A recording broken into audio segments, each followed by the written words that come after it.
Hello दोस्तों, पढ़ाई करो यूट्यूब चैनल पर आप सभी का स्वागत है। आज हम लोग पढ़ेंगे क्रिया यानी वर्ब के बारे में। तो सबसे पहले हम लोग जान लेते हैं कि क्रिया का अर्थ क्या होता है। तो देखिए, क्रिया का जो सामान्य अर्थ है वो होता है काम, यानी कहीं पर कोई काम या कार्य हो रहा है तो उसके लिए कोई ना कोई क्रिया शब्द अवश्य आएगा।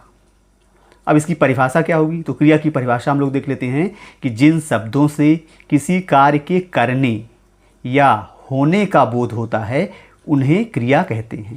यानी जो क्रिया शब्द होते हैं उनसे किसका बोध होगा? या तो किसी कार्य के करने का बोध होता है या तो किसी कार्य के होने का बोध होता है। अब ये कार्य का करना क्या होता है और होना क्या होता है, इसको हम लोग उदाहरण के माध्यम से समझेंगे। जैसे दिया गया राजू रोटी खाता है, तो यहाँ पे खाने का कार्य किया जा रहा है, तो यहाँ पे खाता है जो क्या हो जाएगी? क्रिया हो जाएगी।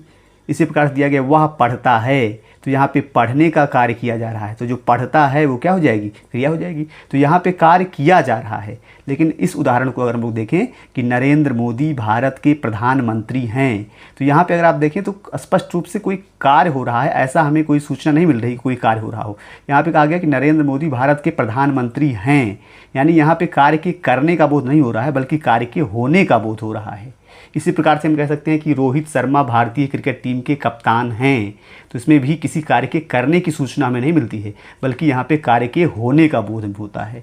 यानी कि क्रिया शब्द से केवल कार्य के करने का ही बोध नहीं होगा बल्कि कार्य के होने का भी बोध हो सकता है। जैसे यहाँ पे राजू रोटी खाता है, वह पढ़ता है, तो यहाँ पे कार्य किया जा रहा था। लेकिन इस वाक्य में अगर आप देखेंगे नरेंद्र मोदी भारत के प्रधानमंत्री हैं, तो यहाँ पे कोई कार्य नहीं किया जा रहा है। यहाँ पे कहा गया कि प्रधानमंत्री हैं, यानी कार्य के होने का बोध हो रहा है। तो इस प्रकार से उम्मीद करता हूँ कि परिभाषा आप समझ गए होंगे कि जिन शब्दों से किसी कार्य के करने या होने का बोध हो उन शब्दों को हम लोग क्या कहेंगे? क्रिया कहेंगे। जैसे खाना, पीना, सोना, पढ़ना, ये सब क्रिया के साधारण रूप कहलाते हैं। इसके बाद हम लोग देखेंगे धातु। तो देखिए, जो क्रिया है वो किसी न किसी मूल शब्द से मिलकर बनती है। तो क्रिया का वही जो मूल रूप है उसी को हम लोग क्या कहते हैं? धातु कहते हैं। यानी क्रिया के मूल रूप को हम लोग क्या कहेंगे? धातु कहेंगे। जैसे पढ़ना एक क्रिया है, तो इसमें से अगर ना शब्द हम लोग निकाल दें तो बचेगा पढ़, तो पढ़ क्या हो जाएगी? धातु हो जाएगी। ऐसे खाना से हम लोग अगर ना शब्द निकाल दें तो खा शब्द बचेगा, खा क्या हो जाएगी? धातु हो जाएगी। इसी प्रकार से सोना में जो सो है वो क्या है? धातु है। तो धातु का मतलब हो गया क्रिया जिस मूल शब्द से मिलकर बनती है उसी को हम लोग क्या कहेंगे? धातु कहेंगे। अब ये धातुएं दो प्रकार की होती हैं। एक होती है मूल धातु। मूल धातु का मतलब हो गया कि ये स्वतंत्र शब्द हैं, यानी किसी दूसरे शब्द पे निर्भर नहीं होंगे। जैसे आप देख लीजिए पढ़, खा, सो, लिख, हंस, ये किसी दूसरे शब्द पर निर्भर नहीं है, ये स्वतंत्र हैं, इसलिए उनको हम लोग क्या कहते हैं? मूल धातु कहेंगे। लेकिन कुछ धातुएं ऐसी होती हैं जो स्वतंत्र नहीं होती हैं बल्कि प्रत्यय के योग से बनती हैं। जैसे देखिए पढ़ में अगर हम लोग आ प्रत्यय जोड़ दें तो हो जाएगा पढ़ा, ये यौगिक धातु हो जाएगी। इसी प्रकार से लिख में अगर आ प्रत्यय जोड़ दें तो हो जाएगा लिखा। इसी प्रकार से उठा, तो ये यौगिक धातु हैं क्योंकि ये स्वतंत्र नहीं है बल्कि प्रत्यय के योग से बनी हुई हैं, तो इनको हम लोग कहेंगे यौगिक धातु। तो इस प्रकार धातुएं जो है वो दो प्रकार की हैं। एक होगी मूल धातु जो स्वतंत्र है और दूसरी होगी यौगिक धातु, यानी जो स्वतंत्र नहीं है बल्कि प्रत्यय के योग से बनती है। इसके बाद हम लोग देख लेते हैं कि कर्ता क्या होता है और कर्म क्या होता है। तो देखिए, जो व्यक्ति क्रिया को करता है यानी क्रिया को करने वाले को हम लोग क्या कहते हैं? कर्ता कहते हैं। और जिस पर क्रिया का प्रभाव पड़ता है उसे हम लोग क्या कहेंगे? कर्म कहेंगे। यानी अगर कोई व्यक्ति क्रिया को कर रहा है तो उसी को हम लोग कहेंगे कर्ता, और जिस पर क्रिया का प्रभाव पड़ेगा उसे हम लोग क्या कहेंगे? कर्म कहेंगे। अब इसके बाद क्रिया के भेद, यानी क्रिया कितने प्रकार की होती है। तो क्रिया को कई आधारों पे बांटा जाता है। सबसे पहले हम लोग देखेंगे कर्म के आधार पर क्रिया के कितने भेद होते हैं। तो कर्म के आधार पर क्रिया के दो भेद होते हैं, एक होती है सकर्मक क्रिया और दूसरी होती है अकर्मक क्रिया। तो एक एक करके हम लोग देखेंगे। तो देखिए, पहला है सकर्मक क्रिया। सा का मतलब साथ और कर्म का मतलब कर्म, यानी ऐसी क्रिया है जो कर्म के साथ आती है, तो उसे हम लोग क्या कहेंगे? सकर्मक क्रिया कहेंगे। यानी सकर्मक क्रिया का मतलब होगा ये ऐसी क्रिया है जो कर्म के साथ आएगी, इसीलिए इसका नाम है सकर्मक क्रिया। और इस क्रिया का प्रभाव किस पे पड़ता है? कर्म पर। जाहिर सी बात है, अगर कर्म आया है तो यहाँ पे देख लीजिए इस क्रिया का प्रभाव उसी कर्म पर पड़ेगा। जैसे यहाँ पे देखिए दिया गया रोहित पुस्तक पढ़ रहा है, तो यहाँ पे जो क्रिया है पढ़ रहा है, इस पढ़ रहा है क्रिया का जो प्रभाव है वो रोहित पे नहीं है बल्कि वो पुस्तक पे, क्योंकि कहा गया रोहित पुस्तक पढ़ रहा है, तो इस क्रिया का प्रभाव किस पे है? पुस्तक पे है, ये कर्म है, तो इसलिए जो पढ़ रहा है ये क्रिया क्या हो जाएगी? सकर्मक क्रिया हो जाएगी। अब कोई क्रिया सकर्मक है या नहीं है इसको हम लोग कैसे पहचानेंगे? तो इसके लिए देखिए, जो क्रिया आई है उसी के साथ हम लोग दो शब्द लगा के प्रश्न पूछते हैं। एक है क्या और दूसरा है किसको।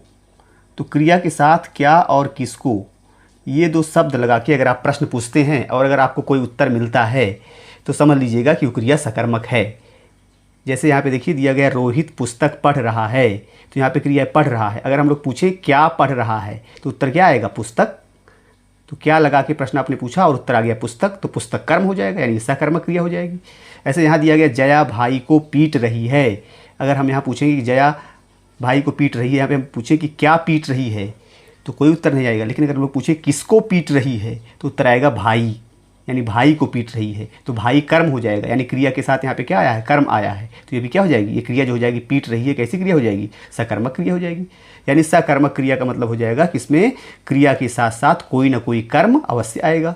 यहाँ पे देखिए पुस्तक कर्म है और यहाँ पे देखिए भाई कर्म है। तो अगर किसी वाक्य में एक कर्म आएगा, यानी क्रिया के साथ अगर केवल एक ही कर्म आता है तो उसको हम लोग कहते हैं एक कर्मक क्रिया। लेकिन अगर क्रिया के साथ दो कर्म आएंगे तो उसको हम लोग क्या कहेंगे, द्विकर्मक क्रिया कहेंगे। जैसे यहाँ पे दिया गया मैंने राहुल को केला दिया। अब अगर हम लोग पूछे कि क्या दिया तो उत्तर आएगा केला दिया, यानी केला यहाँ पे एक कर्म हो जाएगा। इसी प्रकार से अगर पूछा जाए किसको दिया तो क्या हो जाएगा, राहुल को दिया, यानी राहुल भी एक कर्म हो जाएगा। तो यहाँ पे राहुल और केला दोनों क्या हैं, कर्म है। तो यहाँ पे दो कर्म आए हैं, इसलिए कैसी क्रिया हो जाएगी, जो दिया क्रिया है वो कैसी हो जाएगी, द्विकर्मक क्रिया हो जाएगी। फिर एक और उदाहरण है सरकार ने सचिन को भारत रत्न दिया। अब देखिए सकर्मक है कि नहीं है, इसके लिए हमने बताया कि आपको क्या और किसको लगा के प्रश्न करना पड़ेगा क्रिया के साथ। तो अगर आपको उत्तर मिलता है तो सकर्मक क्रिया हो जाएगी। जैसे हम लोग पूछते हैं कि क्या दिया तो उत्तर आएगा भारत रत्न दिया, तो एक जो कर्म हो जाएगा भारत रत्न हो जाएगा।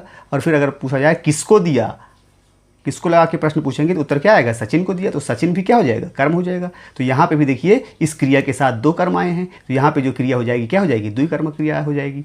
तो अगर क्रिया के साथ एक कर्म आता है तो उसे कहेंगे एक कर्मक क्रिया, और क्रिया के साथ अगर दो कर्म आते हैं तो उसको हम लोग कहेंगे द्विकर्मक क्रिया। और कर्म है कि नहीं है इसको हम लोग कैसे पहचानेंगे, तो क्रिया के साथ हम लोग क्या और किसको लगा करके प्रश्न करेंगे। अगर क्या और किसको लगा करके प्रश्न करने पर उत्तर मिलता है तो क्रिया क्या हो जाएगी, सकर्मक हो जाएगी। जैसे यहाँ पे देखिए जया भाई को पीट रही है, हम पूछेंगे किसको पीट रही है तो उत्तर आ रहा है भाई को, तो ये क्रिया क्या हो जाएगी, अगर उत्तर मिलता है तो सकर्मक क्रिया हो जाएगी। तो उत्तर यहाँ पे मिल रहा है तो क्या हो जाएगी, सकर्मक क्रिया हो जाएगी।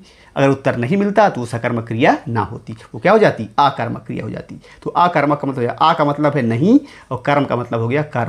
यानी अगर क्रिया के साथ कर्म नहीं आता है तो ऐसी क्रिया को हम लोग क्या कहेंगे, आकर्मक क्रिया कहेंगे। इसमें क्रिया का प्रभाव क्या होता है, कर्म पे नहीं पड़ता है बल्कि किस पे पड़ता है, कर्ता पे पड़ता है। तो उस क्रिया को हम लोग क्या कहते हैं, आकर्मक क्रिया, यानी जो क्रिया कर्म के साथ ना आए। जैसे देखिए यहाँ पे लिखा गया सानिया खेलती है। अगर आप यहाँ पे पूछेंगे सानिया क्या खेलती है तो आपको कोई उत्तर नहीं मिलेगा, यानी ये क्रिया क्या हो जाएगी, आकर्मक, क्योंकि यहाँ पे कोई कर्म नहीं आया है। इसी प्रकार से वह लिखता है, यहाँ पे भी कोई कर्म नहीं है तो लिखता है क्या हो जाएगी, आकर्मक क्रिया हो जाएगी। मैं रोता हूँ, यहाँ पे भी कर्म नहीं है, रोता हूँ क्या हो जाएगी, आकर्मक क्रिया। रीमा सो रही है, तो यहाँ पे भी कोई कर्म नहीं है, तो जब भी कर्म नहीं होगा तो वो क्रिया क्या हो जाएगी, आकर्मक हो जाएगी। और अगर कर्म होगा तो क्रिया क्या हो जाएगी, सकर्मक क्रिया के अंतर्गत।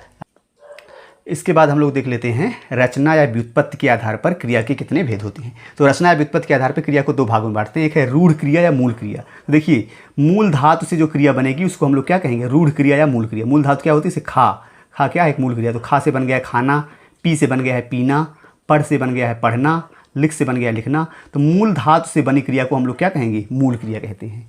फिर दूसरा हो जाएगा यौगिक क्रिया। तो ये यौगिक धातु से बनती है, यानी यौगिक धातु से बनी वाली क्रिया जो हो जाएगी। हमने पढ़ा था धातुएं दो प्रकार की होती है, एक मूल धातु और दूसरी यौगिक धातु। तो जो क्रिया मूल धातु से बनेगी उसे मूल क्रिया कहेंगे, जैसे खाना पीना पढ़ना लिखना। और जो यौगिक धातु से बनती हैं उनको हम लोग क्या कहेंगे, यौगिक क्रिया कहेंगे।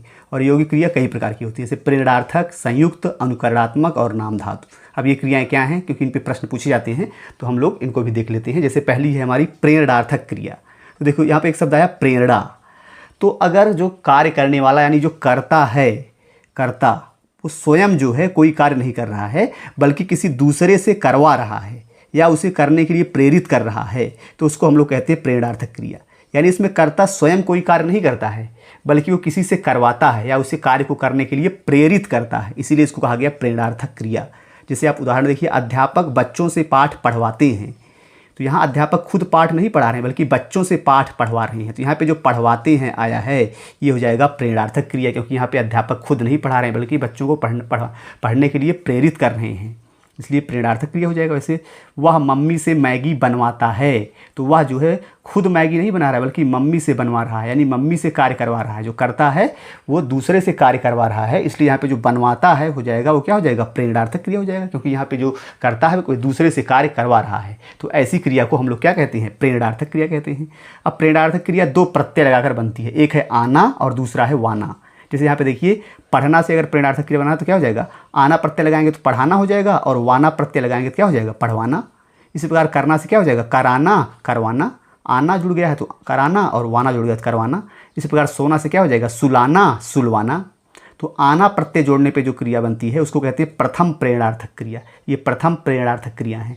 और वाना प्रत्यय जोड़ने से जो क्रिया बनेगी उसको कहेंगे द्वितीय प्रेरणार्थक क्रिया। जैसे ये जो हो जाएगी पढ़वाना, करवाना, सुलवाना, ये क्या है, द्वितीय प्रेरणार्थक क्रिया है। तो प्रेरणार्थक क्रिया का मतलब हो गया अगर कर्ता स्वयं कार्य ना करे बल्कि दूसरे से कार्य करवाए तो उसको हम लोग कहेंगे प्रेरणार्थक क्रिया। जैसे ये हो गया है अध्यापक बच्चों से पाठ पढ़वाते हैं, तो यहाँ पे पढ़वाने का कार्य अध्यापक ने जो है बच्चों से करवाया है, खुद नहीं किया है, तो पढ़वाना कैसी क्रिया हो गई है, यहाँ पे प्रेरणार्थक क्रिया हो गई।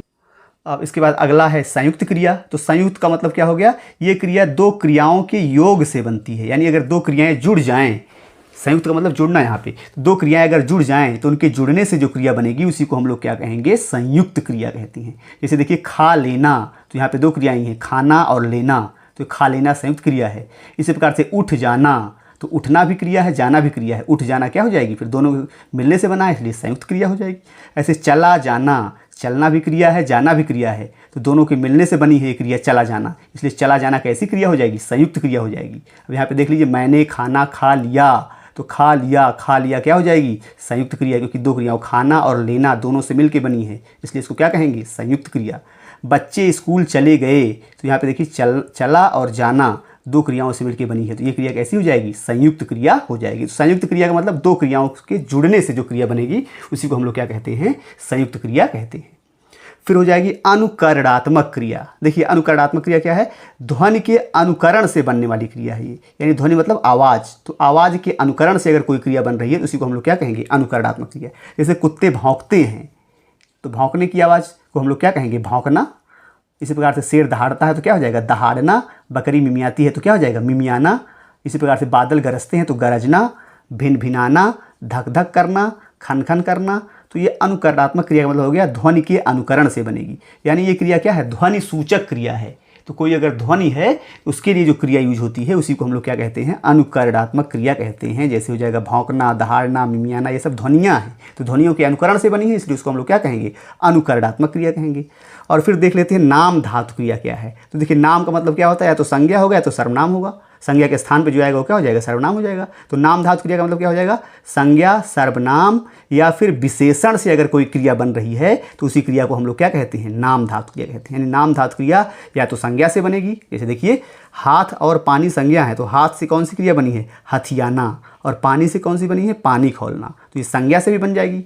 इसी प्रकार से सर्वनाम, अपना क्या है, सर्वनाम, तो अपना से क्रिया बनी है अपनाना, तो ये कैसी क्रिया हो जाएगी, नाम धातु क्रिया हो जाएगी। और विशेषण देख लीजिए, गरम जैसे विशेषण है तो गरम से क्या हो जाएगा, गरमाना। दुखी भी विशेषण है तो दुखी से कौन सी क्रिया बन जाएगी, दुखी होना। तो ये सब क्रियाएं देखिए, संज्ञा से कोई क्रिया बन रही है, सर्वनाम से बन रही है, विशेषण से बन रही है, तो इनसे बनने वाली जो क्रिया होती है उस क्रिया को हम लोग क्या कहते हैं, नाम धातु क्रिया कहते हैं। अब क्रिया के कुछ और भेद जिन पर आधारित प्रश्न अक्सर परीक्षाओं में पूछे जाते हैं, तो एक है पूर्वकालिक क्रिया। पूर्व का मतलब हो गया पहले। देखिए अगर दो क्रियाएं साथ में हो रही हैं तो जो क्रिया पहले समाप्त हो जाती है उसी को हम लोग कहते हैं पूर्वकालिक क्रिया। दो क्रियाएं हो रही हैं एक साथ ही, साथ साथ लगभग हो रही हैं, लेकिन जो एक क्रिया पहले समाप्त हो जाएगी तो उसी को हम लोग कहेंगे पूर्वकालिक क्रिया। जैसे देखिए माता जी नहा कर पूजा करती हैं। अब यहाँ पे देखिए पूजा करने से पहले ही उन्होंने नहा लिया है, यानी नहा कर पूजा करती हैं, तो पहले वो पूजा नहीं किया, उन्होंने पहले नहाया है, नहाने का कार्य समाप्त हो गया तब वो पूजा कर रही है, तो यहाँ पे जो नहा कर आया है ये क्या हो जाएगा, पूर्वकालिक क्रिया हो जाएगी।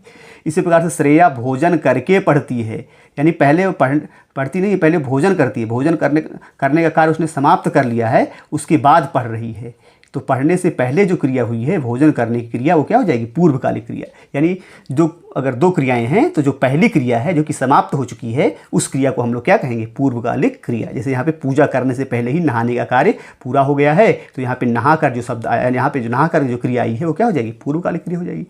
अब इसके बाद है सहायक क्रिया। तो सहायक क्रिया क्या है, ये मुख्य क्रिया के साथ मिलकर के अर्थ को अधिक स्पष्ट करती है। यानी ये सहायक क्रिया क्या है, मुख्य क्रिया की सहायता करती है। अगर केवल मुख्य क्रिया हो वाक्य में तो वाक्य का अर्थ स्पष्ट नहीं होता है, लेकिन जब सहायक क्रिया आ जाती है तो वाक्य का जो अर्थ है वो स्पष्ट हो जाता है। जैसे यहाँ पे देखिए, वह पढ़ता है, यहाँ पे है जो है वो सहायक क्रिया है और पढ़ता क्या है, मुख्य क्रिया है। अगर यहाँ पे है ना आया होता, मान लीजिए है ना आया होता, तो यहाँ पे वाक्य क्या होता, वह पढ़ता।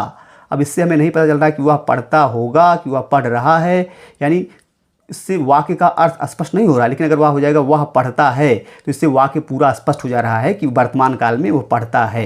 इस प्रकार से बच्चे खेल रहे हैं जैसे है, तो यहाँ पे है क्या है, एक सहायक क्रिया है।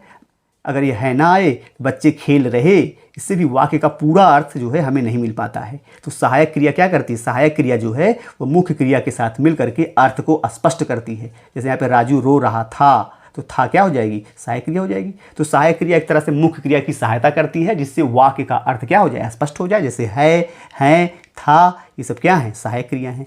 उसके बाद लास्ट में हम लोग देख लेते हैं सजातीय क्रिया कि सजातीय क्रिया क्या है। तो देखिए, जैसे उदाहरण दिया गया, बच्चे कौन सा खेल खेलते हैं। यहाँ पे खेल जो है वो कर्म है और जो खेलते हैं वो क्या है, क्रिया है।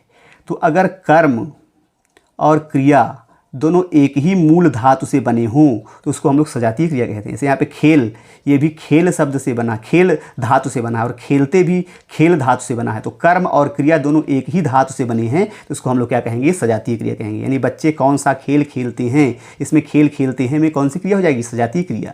इसी प्रकार से वह बहुत अच्छा खाना खाता है, तो खाना जो है वो भी खा धातु से बना है और ये खाता जो है ये भी खा धातु से बना है, यानी दोनों एक ही धातु से बने हैं। तो जब भी कर्म और क्रिया दोनों एक ही धातु से बने होंगे तो उनको हम लोग कहेंगे सजातीय क्रिया। तो इस प्रकार से खाना खाता है, ये कैसी क्रिया हो जाएगी, सजातीय। तो सजातीय क्रिया का मतलब हो गया कि कर्म और क्रिया दोनों एक ही मूल धातु से मिलकर के बने।